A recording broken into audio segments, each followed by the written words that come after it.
আমার মতন কপাল করে ভগবান কাউকে তুমি পাঠিও না।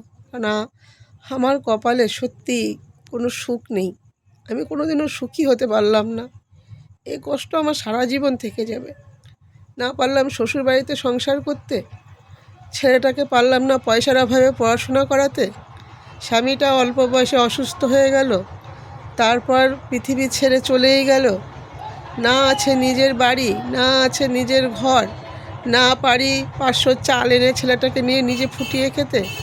ভাইদের উপরে সব কিছু ডিপেন্ড, ভাইদের কাছ থেকে চেয়ে খেতে হয়। মানে এতটা অসহায় আমি, কি বলবো বন্ধুরা। কিন্তু মুখে ওই হাসিটা রেখে চলি দেখে কেউ ঠিক বুঝতে পারে না। এতটাই আমি অসহায় হয়ে গেছি। তার মধ্যেও যদি স্বামীটা বেঁচে থাকতো, এতটা কষ্ট আমার হতো না।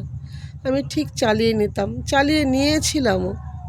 কিন্তু এখন এতটাই ভেঙে পড়েছি না বন্ধুরা, কিচ্ছু করতে পারছি না, কিচ্ছু না। খুব অসহায় হয়ে গেছি।